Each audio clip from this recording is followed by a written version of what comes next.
কোম্পানিগঞ্জে এবার সকাল সন্ধ্যা হরতাল। আওয়ামী লীগ মুক্তিযুদ্ধের ফেরিওয়ালা সেজেছে বলেছেন আলাল। আল জাজিরাকে পাল্টা জবাব দিতে সরকার ব্যর্থ বললেন আমির খুসরু। কাদের মির্জা বাদল গ্রুপের সংঘর্ষে আহত অর্ধশতাধিক। এতক্ষণ শুনছিলেন সংবাদের শিরোনাম, এবার শুনবেন বিস্তারিত আলোচনা। কোম্পানিগঞ্জে এবার সকাল সন্ধ্যা হরতাল। নোয়াখালীর কোম্পানিগঞ্জে শনিবার আবারও হরতাল ডেকেছেন সেতু মন্ত্রী ওবায়দুল কাদেরের ছোট ভাই আব্দুল কাদের মির্জা। তবে এবার হরতাল ডেকেছেন সকাল সন্ধ্যা। শুক্রবার 19 ফেব্রুয়ারি রাত 9:30টায় কাদের মির্জা বসুরহাট পৌরসভা হলরুম থেকে দলীয় নেতাকর্মীদের ওপর হামলা ও গোলাগুলির প্রতিবাদে কোম্পানিগঞ্জে এ হরতালে ঘোষণা দেন।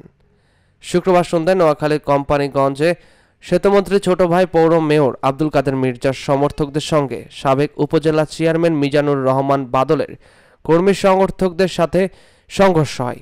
এ সময় দুই গ্রুপের অন্তত 3 জন গুলিবিদ্ধ হয়েছেন। এছাড়াও উভয় পক্ষের অন্তত 35 জন আহত হয়েছেন। আহতদের মধ্যে 7 জনের অবস্থা আশঙ্কাজনক। কোম্পানিগঞ্জ উপজেলায় ব্যাপক উত্তেজনা বিরাজ করছে। এর আগে গত বৃহস্পতিবার নোয়াখালী ও ফেনীর 2 সংসদের অপরাজনীতি বন্ধের ব্যবস্থা গ্রহণ এবং নোয়াখালী ডিসিএসপি, কোম্পানিগঞ্জ থানার ওসি ও পরিদর্শক তদন্তকে প্রত্যাহার সহ বিভিন্ন দাবিতে আব্দুল কাদের মির্জার ডাকে অর্থ দিবস হরতাল পালিত হয়। আওয়ামী লীগ মুক্তিযুদ্ধের ফেরিওয়ালা সেজেছে বললেন আলাল। আওয়ামী লীগ শরণার্থী মুক্তিযোদ্ধার দল বলে মন্তব্য করে বিএনপির যুগ্ম মহাসচিব ও যুবদলের সাবেক সভাপতি অ্যাডভোকেট সৈয়দ মোজাম্মেল হোসেন আলাল বলেছেন, এর সাজিতে করে মুক্তিযুদ্ধের ফেরিওয়ালা সেজেছে। ক্ষমতাসীনদের উদ্দেশ্যে তিনি বলেন, বীর উত্তম খেতাব নিয়ে আপনি কি করবেন? আপনারা তো মুক্তিযুদ্ধের কথা বলতে বলতে অজ্ঞানও হয়ে যাবেন। আমরা অনেক সময় শুনি না বাসায় বসে হকাররা বাসার নিচ দিয়ে সাজিতে করে মাছ নিয়ে যায়, সবজি নিয়ে যায়, বলে এই মাছ আছে, সবজি আছে, সরকারের অবস্থা হয়েছে এরকম। এরা সাজিতে করে মুক্তিযুদ্ধের ফেরিওয়ালা সেজেছে। সব সময় বলে আমরা মুক্তিযুদ্ধের চেতনা।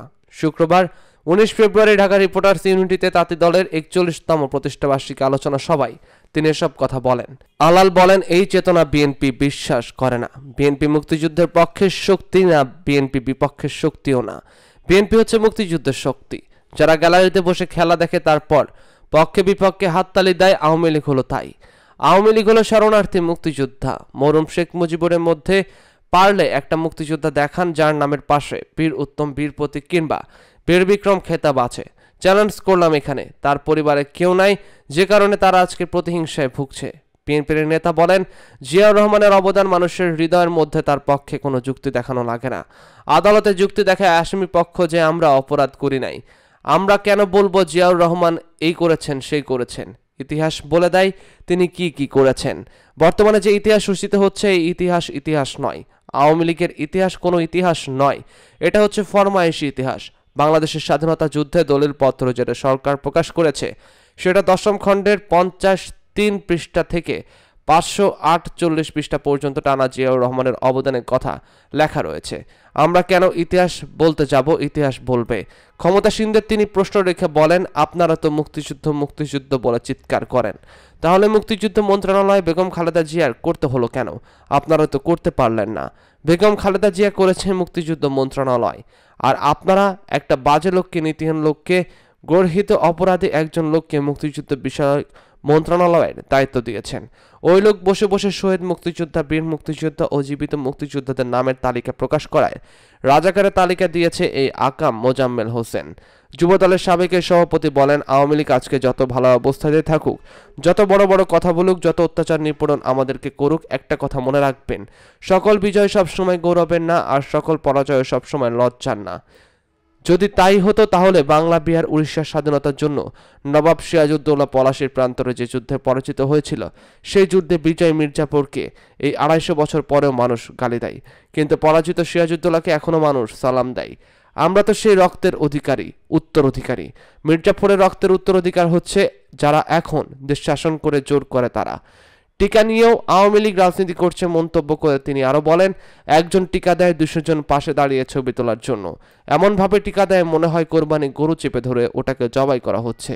আয়োজক সংগঠনের সভাপতি আবুল কালাম আজাদের সভাপতিত্বে এবং সাধারণ সম্পাদক মুজিবুর রহমানের সঞ্চালনায় এই সময় বিএনপির vice chairman advocate Ahmed Azam Khan, কেন্দ্রীয় নেতা মীর শরাফত আলী শুভু, আব্দুল কাদের ভুইয়া, জুয়েল, আব্দুল করিম, ডক্টর কাজী মনিরুজ্জামান মনির প্রমুখ উপস্থিত ছিলেন। আল জাজিরাকে পাল্টা জবাব দিতে সরকার ব্যর্থ বললেন Amir Khasru. All the prime minister's men শিরোনামে কাতার ভিত্তিক সংবাদ মাধ্যম আল জাজিরা যে প্রতিবেদন প্রকাশ করেছে, বাংলাদেশ সরকার তার পাল্টা জবাব দিতে ব্যর্থ হয়েছে বলে মন্তব্য করেছেন বিএনপির স্থায়ী কমিটির সদস্য আমির খুসরু মোহাম্মদ চৌধুরী। শুক্রবার 19 ফেব্রুয়ারি সকালে চট্টগ্রাম প্রেস ক্লাব মিলনায়তনে বিএনপি যুগ্ম মহাসচিব আসলাম চৌধুরী মুক্তির দাবিতে আয়োজিত সংবাদ সম্মেলনে তিনি এই মন্তব্য করেন। তিনি বলেন, দেশে আইনের শাসন না থাকায় অপশাসন চলছে। সরকার সারা দেশের মানুষকে জিম্মি করে এক দলীয় বাকশালী শাসন কায়েম করেছে। আমির খুসরু বলেন, বিএনপির কেন্দ্রীয় নেতা আসলাম চৌধুরীকে 6 বছর ধরে আটক করে রাখা হয়েছে। আটকের 6 মাস পর থেকে এখন পর্যন্ত তার বিরুদ্ধে শতাধিক মামলা হয়েছে। সবশেষ 8 বছর আগের শাহবাগের একটি ঘটনার মামলায় তাকে রিমান্ডে নিয়েছে। তিনি বলেন, আল জাজিরার প্রতিবেদন নিয়ে সরকারের কাছে কোনো উত্তর না থাকায় পুরনো স্বভাবের বশে তারা বিএনপি জামায়াতকে দায়ী করছে। সংবাদ সম্মেলনে চট্টগ্রাম মহানগর উত্তর ও দক্ষিণ জেলার নেতারা উপস্থিত ছিলেন। গত 1 ফেব্রুয়ারি কাতার ভিত্তিক সংবাদ মাধ্যম আল জাজিরা টিভিতে all the prime minister men's শিরোনামে একটি অনুসন্ধানে তথ্যচিত্র প্রতিবেদন প্রচার হয়। বাংলাদেশ সরকারের এক বিবৃতিতে প্রতিবেদনটিকে ভিত্তিহীন ও অপপ্রচারমূলক দাবি করে প্রতিবাদ জানিয়েছে। বাংলাদেশ সেনাবাহিনী বিবৃতিতে প্রতিবেদনটির তীব্র নিন্দা ও প্রতিবাদ জানানো হয়েছে। তবে বিএনপি বলছে, আল জাজিরার প্রতিবেদনের মধ্য দিয়ে দেশে বিদেশে সরকারের মুখোশ উন্মোচিত হয়েছে। সরকার মুখ লক্ষণের জায়গা পাচ্ছে না। এই প্রতিবেদনে রাষ্ট্রের ভাবমূর্তিও ক্ষুণ্ণ হয়েছে। সবশেষ 8 বছর আগের শাহবাগের একটি ঘটনার মামলায় তাকে রিমান্ডে নিয়েছে। তিনি বলেন, আল জাজিরার প্রতিবেদন নিয়ে সরকারের কাছে কোনো উত্তর না থাকায় পুরনো স্বভাবের বশে তারা বিএনপি জামায়াতকে দায়ী করছে। সংবাদ সম্মেলনে চট্টগ্রাম মহানগর উত্তর ও দক্ষিণ জেলার নেতারা উপস্থিত ছিলেন। গত 1 ফেব্রুয়ারি কাতার ভিত্তিক সংবাদ মাধ্যম আল জাজিরা টিভিতে all the prime minister men's শিরোনামে একটি অনুসন্ধানে তথ্যচিত্র প্রতিবেদন প্রচার হয়। বাংলাদেশ সরকারের এক বিবৃতিতে প্রতিবেদনটিকে ভিত্তিহীন ও অপপ্রচারমূলক দাবি করে প্রতিবাদ জানিয়েছে। বাংলাদেশ সেনাবাহিনী বিবৃতিতে প্রতিবেদনটির তীব্র নিন্দা ও প্রতিবাদ জানানো হয়েছে। তবে বিএনপি বলছে, আল জাজিরার প্রতিবেদনের মধ্য দিয়ে দেশে বিদেশে সরকারের মুখোশ উন্মোচিত হয়েছে। সরকার মুখ লক্ষণের জায়গা পাচ্ছে না। এই প্রতিবেদনে রাষ্ট্রের ভাবমূর্তিও ক্ষুণ্ণ হয়েছে।